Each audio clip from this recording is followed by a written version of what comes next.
Right guys, how's it going? Welcome back.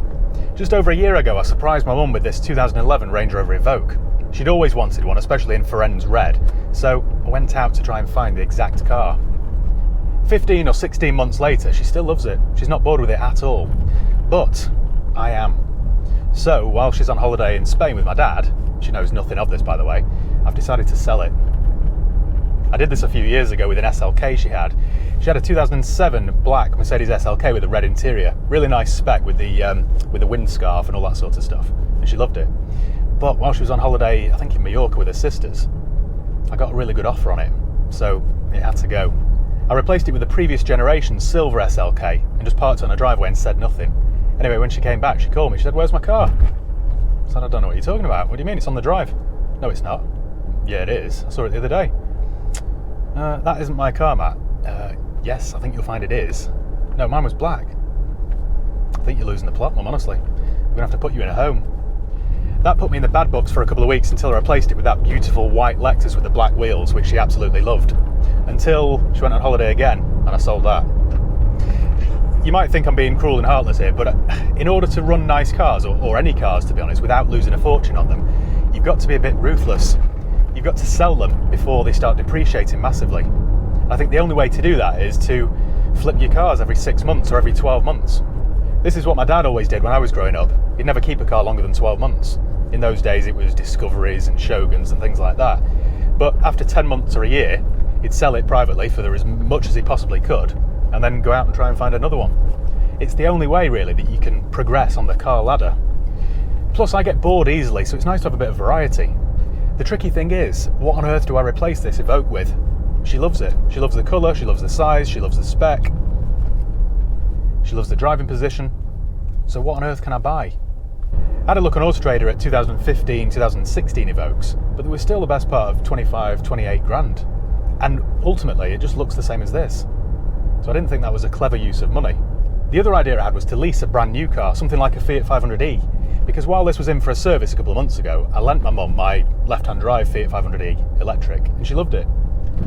She loved the silence, the speed, how easy it was to park, so I thought that would be ideal.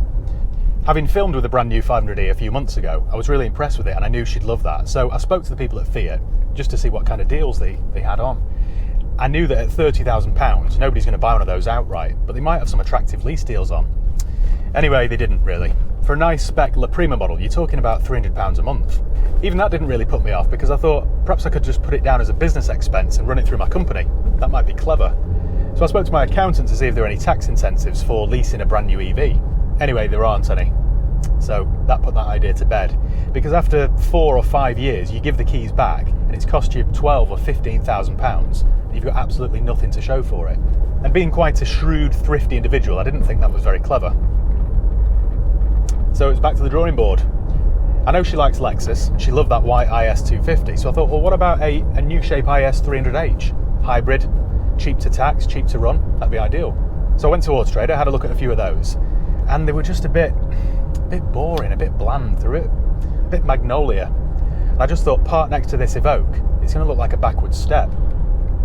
Then I had a light bulb moment. What about the NX? You see, the NX is the middle of the range Lexus SUV. The RX is too big, and the UX looks like a shoe. But the NX, I think that's about perfect. I filmed with an NX 300H about 6 months ago, or perhaps a year ago, I can't really remember. But what I can remember is how blown away I was by it.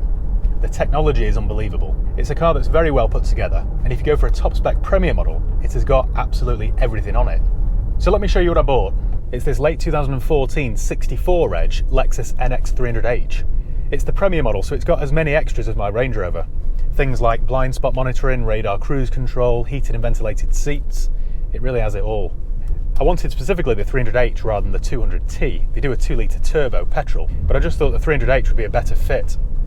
The road tax is only £120 a year, and it'll do about 50 miles per gallon wherever you go, however you drive it, which is ideal for my mum because she's got quite a heavy right foot. I do like a Lexus, especially a Lexus hybrid. I love the silence. I mean, the silence just really adds to the luxury of it.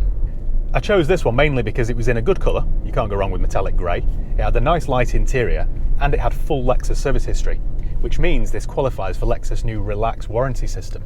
If you don't know how that works, all you've got to do is service your car at Lexus every year when it's due, and they'll warranty it for another 12 months, totally free of charge. And what does that tell you about their confidence in their products?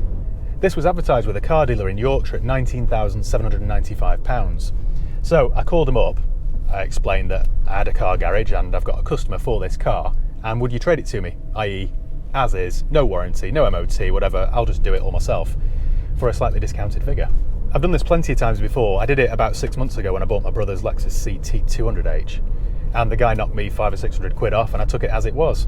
But he wasn't having any of it. In fact, his exact words were, "I ain't trading you that for naught. I've had too much interest in it. But kettle on soft lad, I'm bloody parched." I might have made that last bit up. But the long and short of it was, there was no trade deal to be had. You know, thinking about it, how did I not get that job in Emmerdale with that terrific Yorkshire accent in my portfolio?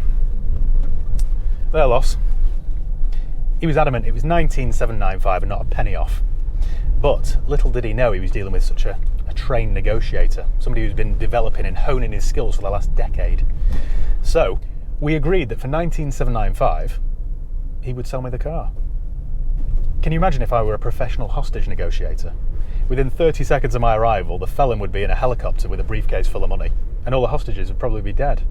Although, yes, I gave the asking price, this was priced very cheaply. This has got a suggested retail price of around £22,000. So I knew it was a bargain, I knew it was a good deal, so just pay the money and move on. More importantly, I know my mum's going to love it. It's got some nice extras that the Range Rover Evoque didn't have, such as a heated steering wheel, keyless entry, and cooled front seats, which will be perfect when it goes down to Spain twice a year. I've done the plate transfer to take her plate off the Range Rover and put it onto this, so when she gets back from Spain, there will be this Lexus sitting on the driveway with her plate screwed on. And I'm sure she'll be over the moon. I hope she is. I know she will be. And then again, I suppose the plan is keep it for another 12 months before it loses too much value, stick it on the forecourt, and then buy something else, and just keep chopping and changing. It really is the only way forward. So anyway, thank you once again for watching. Make sure you give the video a thumbs up if you enjoyed it. Make sure you subscribe if you haven't done already. You can follow me on Facebook, Instagram, Twitter. I'll leave the link below. If you've got any comments or questions, let me know, and I'll do my best to get back to you. Cheers guys, I'll see you next time.